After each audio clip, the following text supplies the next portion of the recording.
100 കോടിയാകുന്നത് തോന്നുന്നില്ല, കാരണം 8 നിലയുടെ പടം. എടുത്തു പറയാനായിട്ട് വലിയ സംഭവങ്ങളോ അങ്ങനെയൊന്നുമില്ല. 3 ബ്ലോക്ക് ബസ്റ്ററുകൾക്ക് ശേഷം ഒരു കോമഡി സൈഫൈ മൂവിയായിട്ട് പ്രദീപ് രംഗനാഥൻ വീണ്ടും എത്തിയിരിക്കുകയാണ്. Love insurance company, director by Vignesh Shivan. അപ്പോൾ LIK കണ്ടിറങ്ങി ഓടിച്ചോടെ എങ്ങനെയുണ്ടായിരുന്നു റിവ്യൂ ചോദിച്ചു നോക്കാം. നേരെ റിവ്യൂല്. സ്ഥിരം പ്രദീപ് രംഗനാഥൻ ടെംപ്ലേറ്റ് തന്നെയാണോ? അതെ അതെ, കുഴപ്പമില്ല. ഒരു ഫാന്റസി പരിപാടിയൊക്കെ കുഴപ്പമില്ല, ഓക്കെ. ഭയങ്കര ഒരു ജെൻസി ട്രെൻഡ് പിടിച്ചുള്ള പരിപാടിയാണോ? അതെ അതെ, ഒരു ഫ്യൂച്ചറിസ്റ്റിക് ആയിട്ടുള്ള മൂവിയാണ്, കുഴപ്പമില്ല. പക്ഷേ എനിക്ക് ഇതിൽ ഇമോഷൻസ് ഒട്ടും വർക്കായില്ല, ഭയങ്കര വീക്കായിരുന്നു ഇമോഷൻസ്. ഇല്ല ഒട്ടും കണക്ട് ചെയ്യില്ല. അത് ഭയങ്കര വീക്കായിട്ട് നമുക്ക് പ്രെഡിക്റ്റബിൾ ആയിട്ടുള്ള സംഭവം ആയതുകൊണ്ട് അങ്ങനെ ഇതൊന്നും ഇല്ലായിരുന്നു. അതർവൈസ് നോക്കുമ്പം ഇതൊരു എടുത്തു പറയാനായിട്ട് വലിയ സംഭവങ്ങളോ അങ്ങനെയൊന്നുമില്ല. എസ് ജെ സൂര്യരെ ആസ് യൂഷ്വൽ ഉള്ളതെല്ലാം അങ്ങനെ പുള്ളിക്കാരൻ ചെയ്തിട്ടുണ്ട്. ജെൻസി ഫൺ രീതിയിൽ പുള്ളിയുടെ സ്ഥിരം ടെംപ്ലേറ്റ്. ഒരു ടൈം പാസിന് വേണ്ടി നമുക്ക് കാണാൻ പറ്റുന്ന ഒരു പടം തന്നെ, അല്ലാതെ അങ്ങനെ വെറുപ്പിച്ചൊന്നുമില്ല ഒരിടത്തും. അങ്ങനെ ത്രൂ ഔട്ട് ഒരു കൂൾ മൂഡിൽ കണ്ടോണ്ടിരിക്കുക. ഒരു പ്രദീപ് രംഗനാഥൻ സെൻസേഷൻ പോലെ ബ്ലോക്ക് അങ്ങനെ പുള്ളിക്കാരൻ്റെ നേരത്തെ ഉള്ള പടങ്ങളെല്ലാം ആ ഒരു ടൈപ്പ് ടെംപ്ലേറ്റ് സംഭവമാണ്. പുള്ളിക്കാരൻ്റെ ആ ഒരു ടൈപ്പ് ഓഫ് സ്വാഗും അങ്ങനത്തെ കുറേ സംഭവങ്ങളുണ്ടല്ലോ. അപ്പോൾ അതാണുള്ളത് പടത്തിൽ. ഔട്ട് ആൻഡ് ഔട്ട് എന്റർടൈൻമെന്റ് ആണ് ഓഫ് കോഴ്സ്. ഇതിൽ എനിക്ക് ലെങ്ത് കൂടിപ്പോയതിന്റെ ഒരു ഇതുണ്ടായിരുന്നു. ഈ ഒരു ബോക്സ് ഓഫീസിനിടയിൽ ഒരു പിടിച്ചു നിൽക്കുമോ? ഇല്ല, അതിന് ചാൻസ് ഇല്ല. എന്നാലും ആവശ്യത്തിന് ഇങ്ങനെ വെറുതെ ടൈം പാസിന് കാണാൻ വേണ്ടി ആൾക്കാർ കയറുമായിരിക്കും. ആണോ പ്രദീപിന്റെ അടുത്ത് 100 കോടിയാകുന്നത് തോന്നുന്നില്ല, കാരണം 8 നിലയുടെ പടം. കാരണം ഒരു ഡൂഡ് പടം മിക്സഡ് ആണ്, നമുക്ക് ഇഷ്ടപ്പെട്ടില്ല പേഴ്സണലി. പക്ഷേ അതൊരു എന്റർടൈൻമെന്റ് ഉണ്ടായിരുന്നു. അത് വെച്ച് നോക്കുമ്പോഴത്തേക്കും പ്രദീപ് വീണ്ടും താഴ്ചയിലോട്ട് തന്നെയാണ് പോയത്.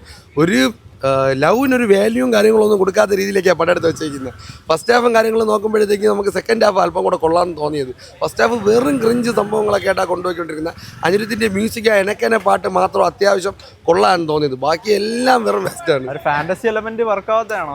ഫാന്റസി എലമെന്റ് വർക്കാവുന്നില്ല. ഈ ഒരു ഫാന്റസി എലമെന്റ് കുറച്ചും കൂടെ അഡ്വാൻറ്റേജ് ആക്കാൻ വേണ്ടി നോക്കി. 2040 കഥയെന്ന് പറഞ്ഞിട്ട് നോർമൽ ടിപ്പിക്കൽ ലവ് പോലെ അതിനെ കൊണ്ട് വെച്ചിരിക്കുന്ന ഒരു ആപ്ലിക്കേഷൻ ലവ് തീരുമാനിക്കുന്നത് എന്തിന് എന്നാണ് കാണിക്കുന്നത്. അതിനെ വെച്ച് എസ് ജെ സൂര്യയൊക്കെ വെറും വേസ്റ്റ് റോളാണ്. വെറും വേസ്റ്റ് എന്ന് വെച്ചാൽ ഇല്ലാതാക്കി കളഞ്ഞ്.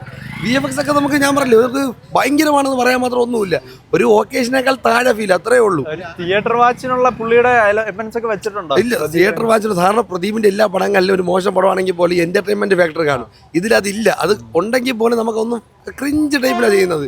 മെയിനായിട്ട് തന്നെ ഒരുമാതിരി കോമഡികളൊക്കെ നമുക്ക് ഇത് ഇങ്ങനെ വരുള്ളൂ എന്നുള്ളൊരു ഫീൽ വരുന്ന രീതി തന്നെയാണ് ചെയ്തിരിക്കുന്നത്. ഭയങ്കരമായിട്ടൊന്നുമില്ല. അടിപൊളിയായിരുന്നു ബ്രോ. മൊത്തത്തിൽ ഒരു എന്റർടൈൻമെന്റ് ആണ്.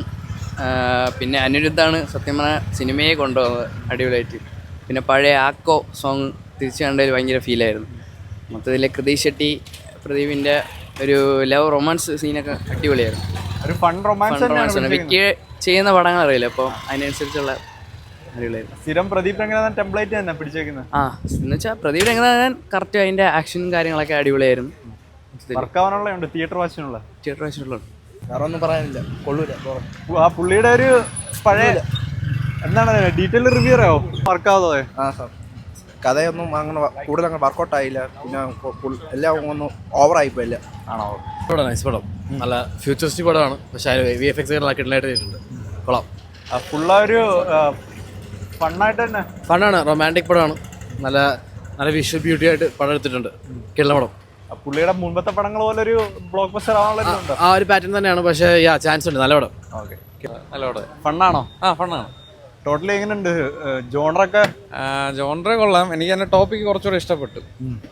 സോഷ്യൽ മീഡിയയിലൊക്കെ കുറച്ച് നമ്മൾ കൊള്ളാം. നല്ല പടം. ഓക്കെ, നല്ല മൂവിയാ, ഫീൽ ഗുഡ് മൂവിയാ. ആ ഒരു പ്രദീപ് രംഗനാഥ് മൂവിയിലെ പോലത്തെ ഫുൾ ഒരു fun, out and out ഫണ്ണാണോ? വർക്കായില്ല?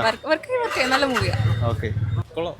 Pradeep രംഗനാഥന്റെ അതുപോലത്തെ ഒരു സെൻസേഷൻ എപ്പോഴുള്ള പോലെ തന്നെ നല്ല ഫൺ ഇമോഷൻ ഉണ്ടായിരുന്നു. കൊള്ളാം, നല്ല പടം.